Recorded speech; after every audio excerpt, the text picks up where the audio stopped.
آپ کو شاید یہ بات نہیں پتہ ہوگی، قید خانے میں حضرت یوسف علیہ السلام کے ساتھ نا دو نوجوان اور تھے، لیکن دونوں ان سے پہلے رہا ہو گئے تھے۔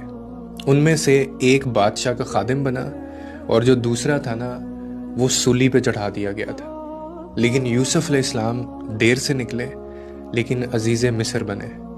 بعض اوقات نا دعاؤں میں تاخیر اس لیے بھی ہوتی ہے تاکہ اللہ آپ کو یوسف علیہ السلام کی طرح نوازے، پر وہ کبھی اپنے بندے کی دعا کو رد نہیں کرتا، اچھے وقت کے لیے سنبھال کر رکھ لیتا ہے۔ ہمیشہ یاد رکھیں کہ زندگی میں ہمیں اکثر لگتا ہے کہ سب آگے نکل گئے ہیں، ہم پیچھے رہ گئے ہیں، کوئی پہلے کامیاب ہو گیا، کوئی پہلے منزل پا گیا، اور ہم ابھی بھی آزمائش میں ہیں۔